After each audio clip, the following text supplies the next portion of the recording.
हाय। सो ये पीडियाट्रिक का क्वेश्चन है कि tetralogy of Fallot present with all of the following except. ठीक है, सबसे पहला है cyanosis of lips and nail beds, दूसरा है skin surface is dusky and bluish, तीसरा है डिस्निया और चौथा है as child growth symptom disappear. So basically यहाँ पर हमसे क्या पूछा गया है कि किस ये चारों ऑप्शंस में से कौन सा सही नहीं है। ठीक है, टेट्रोलॉजी ऑफ फैलेट के अंदर यानी कि कौन कौन से सिम्टम होते हैं और कौन सा नहीं होता है। ठीक है, सबसे पहले हम लोग ये देखते हैं कि टेट्रोलॉजी ऑफ फैलेट होता क्या है। सो बेसिकली ये क्या है, एक कॉन्जिनाइटल एनामली है।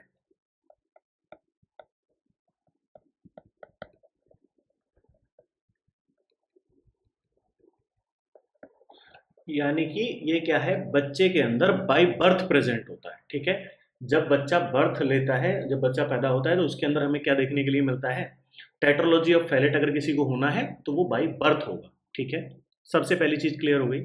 उसके बाद में हम लोग ये बात करते हैं कि एक्चुअल में ये कंडीशन क्या है। तो इसके अंदर क्या है, हमें चार चीजें देखने के लिए मिलती हैं। ठीक है, सबसे पहली अगर मैं बात करूं तो सबसे पहली कंडीशन जो टेट्रोलॉजी ऑफ फैलेट में देखने के लिए मिलती है वो है पल्मोनरी स्टेनोसिस।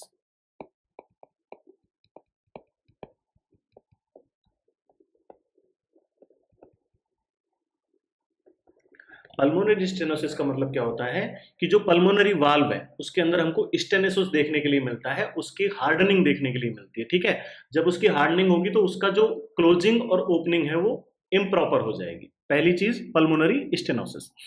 दूसरी चीज हमें देखने के लिए मिलती है right ventricular hypertrophy.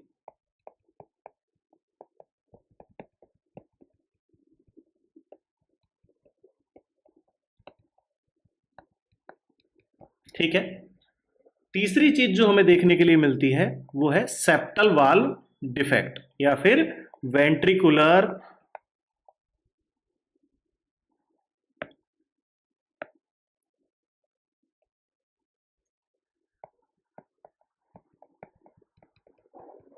Septal defect. ठीक है, और जो चौथी चीज है वो हमको देखने के लिए मिलती है over riding of the aorta या फिर aortic ओवरराइडिंग।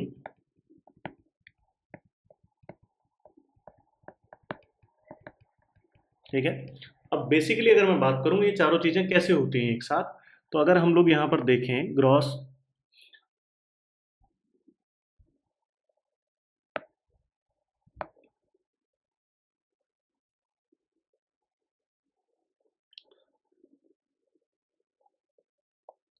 यहां पर हम लोग बनाए हार्ट के चार चेम्बर्स।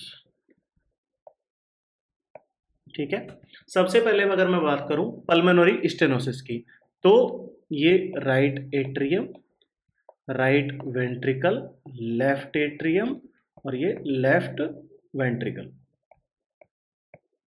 ठीक है, जो पल्मोनरी वाल्व होता है वो किसके बीच प्रेजेंट होता है, पल्मोनरी आर्टरी और राइट वेंट्रिकल के बीच में, यहां पर पल्मोनरी वाल्व प्रेजेंट होता है।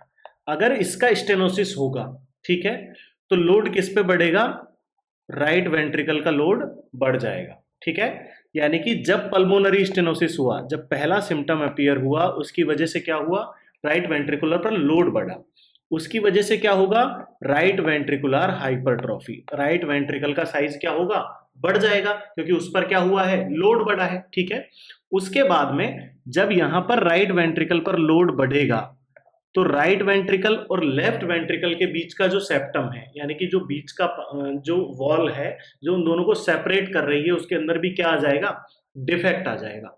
ठीक है, उसके अंदर भी ओपनिंग बन जाएगी। अब क्या हुआ, पहला सिम्टम अपीयर हुआ पल्मोनरी स्टेनोसिस, उसकी वजह से हुई राइट वेंट्रिकुलर हाइपरट्रॉफी। उसके बाद हमें देखने के लिए मिला तीसरा सिम्टम वेंट्रिकुलर सेप्टल डिफेक्ट। ठीक है, तीसरी चीज अपीयर हो गई वहां पर। इसके बाद में क्या होगा, लेफ्ट वेंट्रिकल से ब्लड लेकर के जाती है अओर्टा। ठीक है, अब अओर्टा के अंदर लेफ्ट एट्रियम से जो ब्लड आ रहा है लेफ्ट वेंट्रिकल के अंदर वो भी जाएगा, और जो राइट वेंट्रिकल से ब्लड आ रहा है वो भी जाएगा। तो अओर्टा का साइज भी क्या हो जाएगा, बढ़ जाएगा, अओर्टा पर भी प्रेशर क्या होगा, ज्यादा लगेगा। इसकी वजह से क्या होगी, अओर्टिक ओवरराइडिंग। ठीक है, अब बेसिकली यहां पर कॉम्प्लिकेशन क्या हुई, सबसे पहले जो दिक्कत हुई वो हुई पल्मोनरी वाल्व के अंदर। पल्मोनरी वाल्व के अंदर स्टेनोसिस हुआ, जिसकी वजह से हमें देखने के लिए मिली राइट वेंट्रिकुलर हाइपरट्रॉफी। ठीक है, जब राइट वेंट्रिकल के अंदर प्रेशर बढ़ा या फिर राइट वेंट्रिकुलर हाइपरट्रॉफी हुई, तो उसकी वजह से हमें देखने के लिए मिला वेंट्रिकुलर सेप्टल डिफेक्ट। ठीक है, और जब वेंट्रिकुलर सेप्टल डिफेक्ट हुआ तो उसकी वजह से क्या हुआ, राइट वेंट्रिकल का जो ब्लड है वो लेफ्ट वेंट्रिकल में चला गया, और जो लेफ्ट एट्रियम का ब्लड है वो भी लेफ्ट वेंट्रिकल में आया। तो इन दोनों का ब्लड जब अओर्टा में जाएगा तो वहां पर क्या होगा, उसकी ओवरराइडिंग होगी, उसके अंदर भी क्या होगा, उसका डायलेशन हो जाएगा, उसके अंदर भी ब्लड का वॉल्यूम ज्यादा पहुंचेगा नॉर्मल जितना जाता है उससे। ठीक है, अब यहां पर आप एक चीज ध्यान दीजिए, जो ब्लड राइट एट्रियम से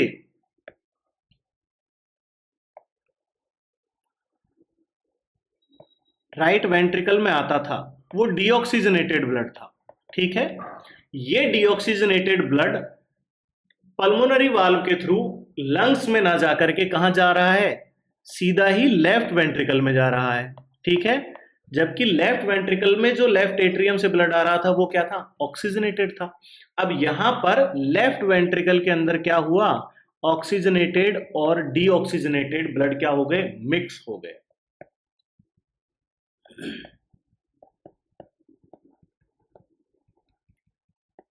ऑक्सीजनेटेड प्लस डीऑक्सीजनेटेड, इसकी वजह से हमें क्या देखने के लिए मिलेगी, साइनोटिक हार्ट डिजीज देखने के लिए मिलेगी। यानी कि जो ब्लड था वो प्रॉपरली ऑक्सीजनेटेड नहीं डिलीवर होगा पूरी बॉडी के अंदर। अब सिम्टम भी वैसे ही अपीयर होंगे। अगर मैं सिम्टम्स की दोबारा बात करूं, हम दोबारा क्वेश्चन पर चलें, तो यहां पर cyanosis of lips and nails देखने के लिए मिलेगा या नहीं मिलेगा, मिलेगा, क्योंकि जो ब्लड पूरी बॉडी को अओर्टा के थ्रू डिलीवर हो रहा है उसके अंदर इंप्योरिटीज है, वो उसके अंदर डीऑक्सीजनेटेड ब्लड भी मिक्स हुआ है। ठीक है, इसके साथ साथ अगर मैं लॉन्ग टर्म इफेक्ट की बात करूं तो स्किन सरफेस क्या हो जाएगा, डस्की और ब्लूइश हो जाएगा। उसकी भी वजह क्या होगी, यही डीऑक्सीजनेटेड ब्लड होगा जो कि पूरी बॉडी को सप्लाई हो रहा है। इसके साथ साथ हमें देखने के लिए मिलेगा डिस्निया।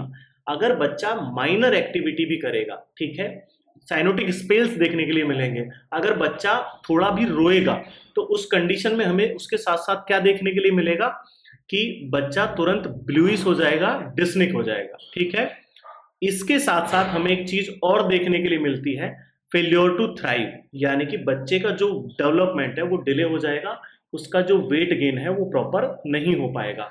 तो यहां पर देखिए, एज पर क्वेश्चन हमें तीनों सिम्टम मिल रहे हैं। साइनोसिस भी हमें मिल रहा है, स्किन सरफेस भी हमारा डस्की और ब्लूइश हो रहा है, डिस्निया भी हो रहा है, लेकिन as child grows symptom disappear. बच्चा जब ग्रो करेगा तो सिम्टम डिसअपियर होंगे, लेकिन ऐसा नहीं होता है। बच्चा जब ग्रो करेगा उसके साथ साथ उसकी प्रॉब्लम्स बढ़ती जाती हैं। ठीक है, अब ट्रीटमेंट क्या है, ट्रीटमेंट ये है कि हमको क्या करना है, इसका सर्जिकल करेक्शन करना होता है। जो वेंट्रिकुलर सेप्टल डिफेक्ट है उनका भी सर्जिकल वो करना होता है करेक्शन, और जो शुरू वाली दिक्कत है सबसे पहली पल्मोनरी स्टेनोसिस है उसके लिए भी वॉल रिप्लेसमेंट किया जाता है। ठीक है, तो यहां पर हमें चौथा सिम्टम क्या देखने के लिए मिलता है, फेल्योर टू थ्राइव। ठीक है, इसके साथ साथ पहला सिम्टम हो गया cyanosis of lips and nail beds. ठीक है, ये देखने के लिए मिलेगा। दूसरा, स्किन सरफेस डस्की और ब्लूइश हो जाएगा। तीसरा, डिस्निया देखने के लिए मिलेगा। चौथा, फेल्योर टू थ्राइव देखने के लिए मिलेगा। पांचवा अगर मैं बात करूं तो साइनोटिक हार्ट डिजीज क्या करती हैं, क्लबिंग ऑफ नेल्स।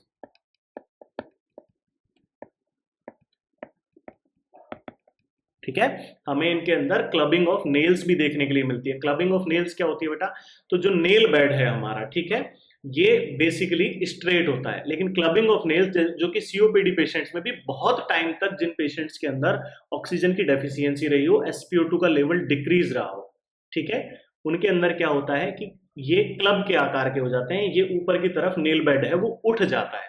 बेसिकली देखते कैसे हैं, तो जब हम इस तरीके से करते हैं तो हमारे दोनों नेल्स के बीच में एक स्पेस दिखाई देता है। ठीक है, इसको बोलते हैं स्कीमॉर्फ विंडो। जब ये स्किमॉर्फ विंडो डिसअपियर हो जाती है तो हम इस चीज का अंदाजा लगाते हैं कि क्लबिंग ऑफ नेल्स हो चुकी है, या फिर ये जो पर्सन है ये लॉन्ग टर्म ऑक्सीजन डेफिशिएंसी से सफर कर रहा है। ठीक है, क्लबिंग ऑफ नेल्स का हमें पता कैसे लगेगा? डिसअपियरेंस ऑफ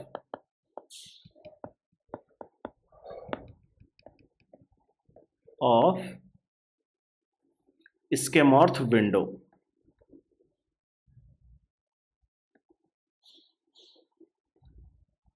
डिसअपियरेंस ऑफ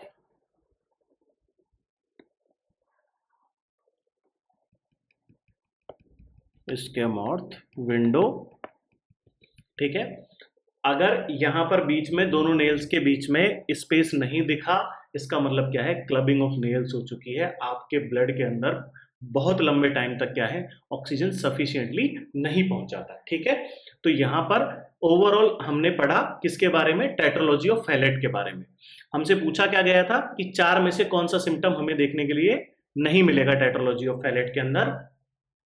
अब हमने सबसे पहले पढ़ा 4 डिजीज होती हैं। सबसे पहले होती है पल्मोनरी स्टेनोसिस, उसकी वजह से राइट वेंट्रिकुलर हाइपरट्रॉफी, उसकी वजह से वेंट्रिकुलर सेप्टल डिफेक्ट, जो कि बाद में लीड करता है एओर्टिक ओवरराइडिंग को। ठीक है, अब सिम्टम्स की अगर मैं बात करूं तो ये ओवरऑल जो भी डिजीज है ये क्या कर रही है? साइनोटिक हार्ट डिजीज कॉज कर रही है। तो जो सिम्टम्स है वो सिमिलर मिलेंगे साइनोटिक हार्ट डिजीज के।